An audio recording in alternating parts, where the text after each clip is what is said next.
Vamos falar acerca do período intermediário, a crença cristã no pós-morte, o estado intermediário da alma.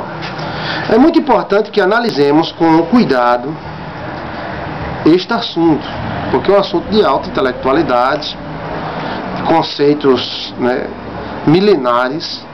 Até para você saber combater ou expor a sua opinião, é necessário você saber disto aqui. O período intermediário, como eu disse, é aquele período que vai da morte até a ressurreição dos mortos. Todos os cristãos acreditam na vida após a morte, e que a morte não é o fim, ela é o começo. Existem várias correntes ideológicas no cristianismo acerca da vida após morte e do período intermediário. Então, esta crença, existem vários conceitos. Um acha isso, outro acha aquilo, e é isso que nós vamos analisar agora. A ideia anunciada por Cristo, quem crê em mim nunca morrerá, e quem crê em mim tem a vida eterna e não entrará em condenação, mostra que existe uma vida após a morte e que essa vida é garantida um bom sucesso com a crença no Senhor Jesus Cristo e nas suas palavras. Os lugares intermediários, existem vários conceitos. Vamos analisar o conceito católico, a ideia do catolicismo. Por exemplo, tem o purgatório.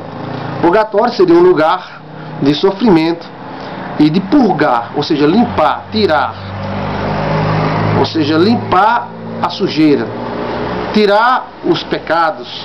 Então seria um lugar de sofrimento onde as pessoas purgariam, limpariam a si mesmo dos seus pecados.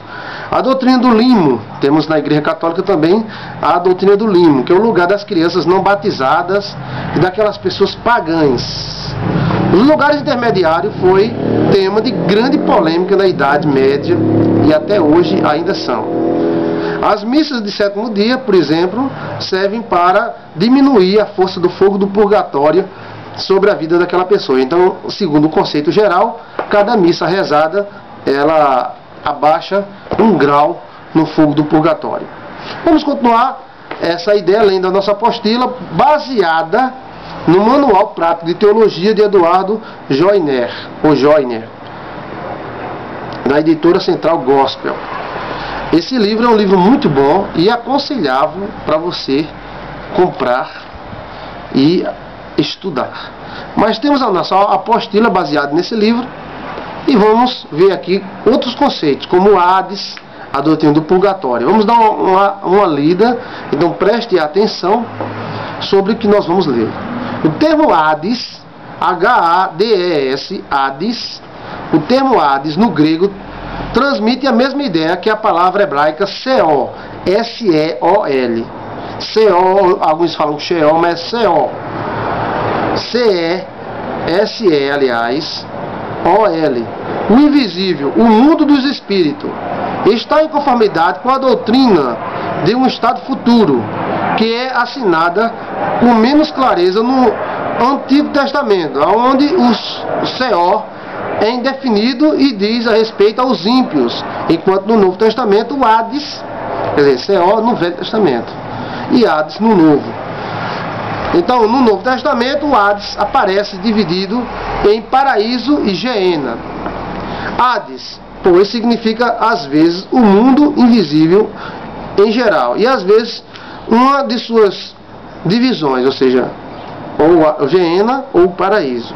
Embora não seja mencionada no Antigo Testamento, as duas divisões podem ser identificadas pela diferença do distinto destino dos justos e dos ímpios.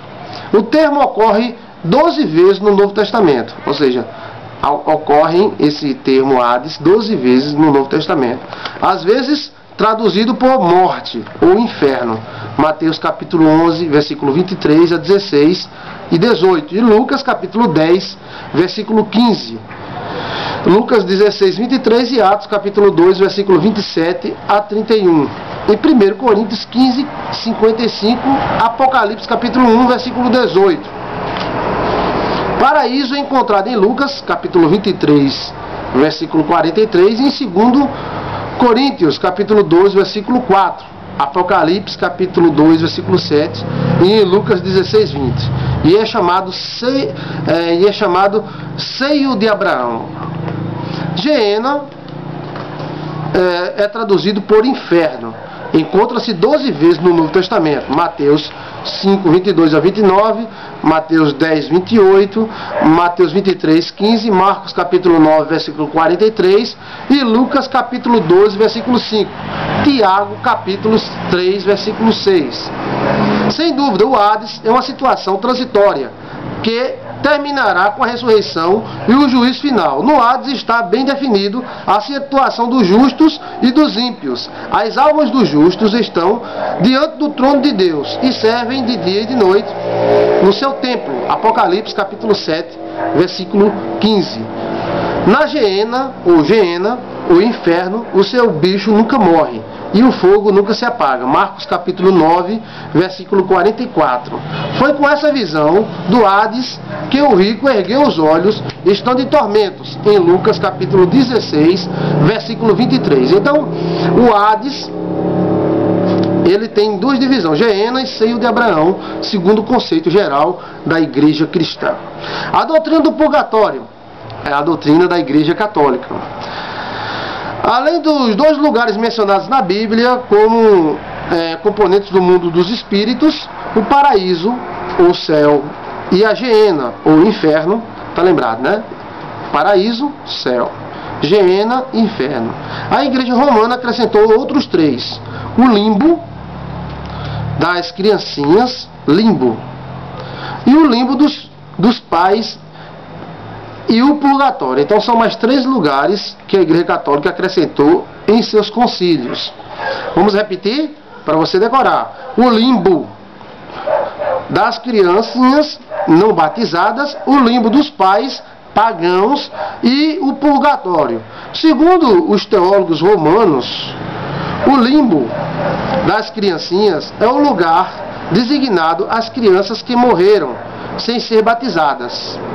Neste lugar, eles não sofrem, mas a visão de Deus é negada a eles. Ensinam que esse lugar está situado na parte superior do inferno, mas que as chamas não chegam até lá. E as crianças que vão para o limbo, não confunda com limo, é limbo, não sofrem o castigo que padecem os pecadores adultos. Agora eu fiquei achando engraçado, fazendo só um comentário nessa apostila, como é que eles souberam disso, né? Que o limbo é um lugar que fica acima do inferno, de lado, ali mais ou menos, pertinho, ali, mais para cima um pouquinho do inferno. É engraçado, né? Os católicos, isso é com todo respeito à doutrina católica, mas até os próprios católicos notam que isso não é bíblico. Os católicos admitem que não há qualquer base nas escrituras para essa doutrina. Já provamos em outra sessão desta obra que todas as criancinhas que morreram na infância estão salvas, em virtude da propiciação feita por Cristo Jesus, que disse que das tais era o reino dos céus, em Marcos capítulo 10, versículo 14. Por isso não irá condenar um pequenino ao inferno, ou ao limbo, por este não cumprir um ato para o qual ele não era capacitado para cumprir. O limbo dos pais, ensina os católicos, é o lugar em que foram reunidos os patriarcas e santos que morreram antes de Cristo. Ficaram ali sem sofrer, mas também sem a visão de Deus, até que a alma de Jesus desceu durante os 3 dias em que o seu corpo ficou entre nós e os livrou. As passagens a seguir,